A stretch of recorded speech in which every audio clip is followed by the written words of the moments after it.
Advanced courses తో పాటు first year నుండే campus recruitment training leading companies లో 13,000 plus placements with 13.5 lakhs highest package.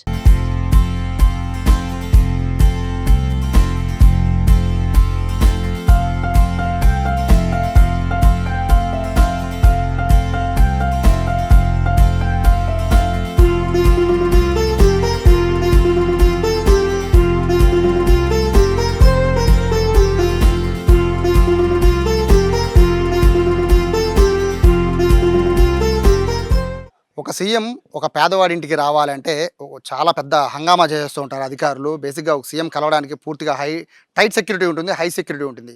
అలాంటిది ఏపీ సీఎం చంద్రబాబు లాంటి ఒక సీఎం వస్తున్నాడంటే ఆ సెక్యూరిటీ ఏ రేంజ్‌లో ఉంటుందో అర్థం చేసుకోవచ్చు. బట్ సీఎం చంద్రబాబు మాత్రం అవన్నీ పూర్తిగా పక్కకి నెట్టేసి ఒక పేదవారింటికి రావాలి అంటే ఒక కామన్ మ్యాన్‌గానే వస్తానని చెప్పి ఒకే ఒక్కడు సినిమా స్టైల్‌లో ఆయన నేరుగా ఆగిరిపల్లి వచ్చారు. ఆగిరిపల్లిలో ప్రస్తుతం నేను ఇప్పుడు ప్రస్తుతం ఉన్న కోటయ్య ఇంటికి వచ్చారు. ఆ ఇంటికి వచ్చి కోటయ్యతో ఏం మాట్లాడారు, సీఎం చంద్రబాబు ఏమి హామీ ఇచ్చారు, ఆయన ఏం చేశారు అనేది ఒకసారి చూద్దాం. మనందరం చూసాం కదా 3 రోజుల క్రితం సీఎం చంద్రబాబు ఇదే కోటయ్య ఇంటికి వచ్చారు. అయితే ఇక్కడ కోటయ్య పెంచుకుంటున్న ఏవైతే ఇక్కడ గేదెలోని పశువులు ఉన్నాయో పశువులను కూడా ఆయన పరిశీలించారు. నేరుగా ఇక్కడికి వచ్చి ఇందులో పశువుల దాణా ఉంటుంది. ఇందులో ఆ పశువుల దాణాని ఆయన ఎలా తయారు చేస్తారని దగ్గరుండి కూడా ఆయన అడిగి తెలుసుకున్న తర్వాత కోటయ్య ఫ్యామిలీతో చాలాసేపు బేసిక్గా 1-2 నిమిషాలు మాత్రమే సమయం కాటేస్తారు ఏ సీఎం అయినా. కానీ సీఎం చంద్రబాబు మాత్రం దాదాపుగా అరగంటకు పైగా ఇదే ఇంట్లో ఉండి వీళ్ళందరి కష్టాలు, బాధలు, వీరు పడుతున్న ఇబ్బందులు ప్రతిదీ కూడా విన్నారు. అన్నిటికంటే హైలైట్ తెలుసు కదా, ఇక్కడ వీళ్ళ పాప ఏమవుతామో పెద్దయ్య కంటే సీఎం అవుతుంది. ఆ మాట విని చంద్రబాబు చాలా ఆనందపడిపోయారు. సో ప్రస్తుతం కోటయ్య గారు ఉన్నారు. సార్, ఇప్పుడు అనుకున్నారా ఎప్పుడైనా మీ ఇంటికి ఒక సీఎం వస్తారని? అనుకోలేదండి, ఎప్పుడు అనుకోవాలి అట్లా. మేము అసలు వస్తారని కూడా ఊహించలేదండి. అసలు మొత్తమే మాకు బాగా చాలా పరమ సంతోషంగా ఉంది, చాలా ఆనందంగా ఉంది. మాకు వచ్చినందుకు ఇల్లు అడిగాం. ఇల్లు అడిగితే 2 పోర్షన్లు పెట్టి చేయమని మన మేడం గారికి చెప్పారు. అంతా మాకు సమయంగానే చేశారు. పశువుల గురించి అడిగారు. పశువుల గురించి అడిగితే పశువుల గురించి చెప్పాను. మొరాజాతి ఒకటి ఉంది, మామూలుది దేశపాళి 2 ఉన్నాయి. తర్వాత పాలెందెత్తి అని అడిగారు. ఇట్లా కుడితే ఇట్లా కలిపి పెడతామండి మేము, నానబెట్టి 8 గంటల ముందు నానబెట్టి పెడతాం. తర్వాత నేను కలుపుతుండే సార్ కూడా కలిపారు. తర్వాత మళ్ళీ వచ్చి పాలెందెత్తి అన్నారు. 5 లీటర్లు ఎత్తుందని చెప్పాను. ఇదేం ఎత్తుంది అన్నారు. ఇది 7 నుంచి 8 లీటర్ల దగ్గర ఎత్తాయి అని చెప్పాం. అక్కడి నుంచి లోనికి వచ్చి మాకు ఇట్లా ఇల్లు అడిగితే ఇల్లు సెలక్షన్ చేసి మీరు శుభ్రంగా ఉండండి, మీకు ఇంకేయో పశువులకి సంబంధించి పారాలు కూడా అంటే నాకు కాదు, బయట అసలు మామూలుగా లోకంగా పెట్టేస్తాము అని చెప్పారు. చెప్పి వాటికి పాలు పిండే మిషన్ కూడా ఏదో వస్తుందంట. ఆ మిషన్ కూడా 10 మందికి ఒక గ్రూప్కి ఇస్తామని ఒక మాట చెప్పారు. మరి 10 మంది కలిస్తే కానీ అది ఉపయోగపడదు, ఒక్కడికి ఇది అయ్యేది కాదు అని అనుకుంటున్నాను. ఏ రోజన్నా చూసారా సీఎం చంద్రబాబుని? ఏ రోజన్నా దగ్గరగా చూసారా? నా దగ్గరికి అసలు ఎప్పుడు చూడలేదండి. టీవీలో చూస్తాం కానీ నేను అసలు ఎప్పుడు చూడలే. మీ ఇంటికి వస్తున్నారని సమాచారం ముందే ఇచ్చారా? ముందంటే ఒక 2 రోజుల ముందు ఇచ్చారు. నమ్మారా చంద్రబాబు మా ఇంటికి ఎందుకు వస్తారనుకున్నారా? అనుకున్నాను, నేను రారనుకున్నా. వస్తా అంటారు కానీ చూసుకుని వెళ్ళిపోతారులే పశువులే గేద ఆయన గారు వస్తారనేది నాకు అవగాహన లేదండి. అసలు నాకైతే నిధి లేదు. మొత్తం బాగా మాకు సంతోషంగా ఉంది, చాలా ఆనందంగా ఉంది. నమస్కారం. ఒక్కసారి ఇప్పుడు బేసిక్గా సీఎం చంద్రబాబుని మీరు టీవీలో చూసే ఉంటారు, ఎప్పుడైనా డైరెక్ట్గా చూసారా? ప్రచారానికి వచ్చినప్పుడు ఎప్పుడు టీవీలో మాత్రం రెగ్యులర్గా చూస్తారు కదా. సో అలాంటి వ్యక్తి, హై సెక్యూరిటీ ఉన్న పర్సన్, దేశంలోని హై సెక్యూరిటీ ఉన్న ఒక సీఎం మీ ఇంటికి సాదాసీదా మనిషిలా మీ ఇంటికి వచ్చారు. అట్టే వచ్చారండి. ఎలా అనిపిస్తుంది ఒక సీఎం మీ ఇంటికి? సంతోషంగా ఉందండి, చాలా ఇదిగా ఉంది. మీ అంతా జాయింట్ ఫ్యామిలీ అని అడిగారు. జాయింట్ ఫ్యామిలీ అన్నాం. 2 ఇళ్ళు కట్టించి ఇస్తామమ్మా అని చెప్పారు. సరేనన్నా. గొర్రెలు అవి చూసారండి, గొర్రెలు కూడా కొంచెం సాయం చేస్తామన్నారు. ఆ పాప మీ మనవరాలా అండి?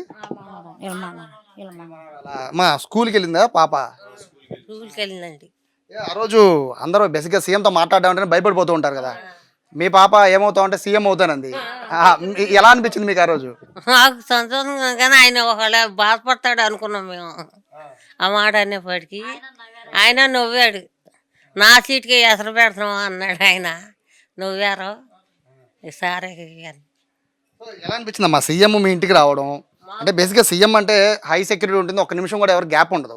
అలాంటి ఆయన దేనికో వేరే పని మీద వేరే కార్యక్రమం కోసం ఆగిరిపల్లి వచ్చి మీ ఇంటికి వచ్చి మీతో ఇంటికి వచ్చినందుకు సంతోషంగా ఉందండి మాకు. ఆ, అసలు మేము ఎప్పుడు చూడాలి ఆయన్ని, మాకు సంతోషంగా ఉంది ఆయన వచ్చినందుకు. ఏమన్నారు మీ బంధువులు ఏమన్నారండి? బంధువులు మీ బంధువులు వాళ్ళు ఏమన్నారు? ఏమన్నాను, మీకు చాలా అదృష్టం ఉండి వచ్చారు, అసలు మీ ఇళ్ళ కొత్త ఉంటే చాలా ఘనంగా ఉంది అది ఇది అన్నారండి. సో ఇప్పుడు దాకా మీ చుట్టుపక్కల వాళ్ళందరికీ కోటయ్య గారు తెలిసింది. ఇప్పుడు మీరు ఫేమస్ అయిపోయారు, మొత్తం ఈ ఆగిరిపల్లి మొత్తం కూడా వస్తున్నారా, చుట్టుపక్కల వాళ్ళు వచ్చి పలకరిస్తున్నారా? ఏమండి వచ్చినందుకు కొంచెం మాకు ఇల్లు కట్టి పెడితే చాలని చెప్పామండి. మాకు ఇంకేమైనా కావాలని కోరుకోమన్నారు. మాకు ఏం వద్దండి, మాకు 2 ఇల్లు కట్టి పెడితే చాలన్నారు. మొన్న లోన్ల వాళ్ళు కూడా వచ్చారండి, వాళ్ళు కూడా రాసుకుని వెళ్ళారండి. సో మీకైతే చాలా హ్యాపీ. హ్యాపీ అండి, ఆయన వస్తమే మాకు చాలా హ్యాపీ అండి. చంద్రబాబు రావడం హ్యాపీగా ఉందా, లేకపోతే వచ్చాక మీకు ఇచ్చిన హామీలు తీరుసాను హ్యాపీయా? కదండి, ఆయన వస్తమే మాకు హ్యాపీగా ఉందండి. సో మీ చుట్టుపక్కల వాళ్ళందరూ ఏమన్నారు ఇప్పుడు? చాలా ఇదిగా మామూలుగా సాధారణంగా మనిషిలాగానే మాట్లాడాడండి, మాకు చాలా సంతోషంగా ఉందండి. సో చుట్టుపక్కల మీ చుట్టాలు వాళ్ళందరూ కూడా హ్యాపీ. హ్యాపీ అనండి. వీళ్ళ ఫేస్లో చూడొచ్చు, మొత్తం అంతా కూడా చంద్రబాబు రావడమేమో కానీ వీళ్ళ ఫేసుల్లో మొత్తం అందరికీ స్మైల్స్ వచ్చేస్తున్నాయి. ఎందుకంటే ఒక కామన్ మ్యాన్ కోటయ్య అనే వ్యక్తి పక్కిల్లి తప్ప ఎవరికీ తెలియదు. కానీ ఇప్పుడు ఈ రోడ్డు కాదు, మొత్తం ఆగిరిపల్లి మొత్తం కూడా మేము కార్లో వచ్చేటప్పుడు కూడా అడిగాము కోటయ్య గారు ఇల్లు ఎక్కడ అంటే కనీసం 10 మంది చెప్పారు, దగ్గరుండి మేము తీసుకెళ్తామని. అంత ఫేమస్ అయిపోయింది ఈ ఫ్యామిలీ అంతా కూడా. ఒక సీఎం ఒక సాధారణ వ్యక్తి ఇంటికి వస్తే, సామాన్యుడి ఇంటికి వస్తే ఎలా ఉంటుందంటే ఆ ఏరియా మొత్తమే కాదు, మొత్తం ఆ ఊరు మొత్తానికి కూడా ఒక కళ వచ్చినట్టుగానే ఉంటుందని చెప్పుకోవచ్చు. ఎందుకంటే ఇప్పుడు కోటయ్య పరిస్థితి చూస్తామంటే ఈ చుట్టుపక్కల మొత్తం కూడా కోటయ్యని అభినందించిన వాళ్ళంటూ ఎవరు లేరు. కానీ సీఎం చంద్రబాబు ఇచ్చిన హామీ వాళ్ళందరూ కూడా అన్నారు, హామీ నెరవేర్చిపోయినా సీఎంఏ సాక్షాత్ మా ఇంటికి వచ్చారు కాబట్టి అదే మాకు పెద్ద వరం అంటున్నారు. ఆ చిన్న పాప విషయం పట్టయితే కొంచెం టెన్షన్ పడినట్టు వాళ్ళకి కనబడుతుంది. కానీ ఆ పాప నేను సీఎం అవుతాను అని చెప్పేసరికి చంద్రబాబు గారి మొహంలో కూడా ఒక స్మైల్ వచ్చేసరికి వీళ్ళు కూడా చాలా హ్యాపీ ఫీల్ అవుతారు. మొత్తం మీద సామాన్యుడింటికి సీఎం వస్తే ఎలా ఉంటుంది అని చెప్పాలంటే మొత్తం ఆ ఫ్యామిలీయే కాదు, ఆ వీధి కదా, ఆ ఏరియా మొత్తం కూడా ఒక విఐపి, మొత్తం కూడా విఐపి వస్తే ఎలా ఉంటుందో ఆ విధంగా ఈ రోడ్లు కూడా తయారైన పరిస్థితి అయితే ప్రస్తుతం కనబడుతుంది. కోటయ్య ఫ్యామిలీ అయితే ప్రస్తుతం చాలా హ్యాపీగా ఉన్నట్టు తెలుస్తుంది. కెమెరా పర్సన్ కృష్ణతో సాయి, సుమన్ టీవీ, ఆగిరిపల్లి నుంచి.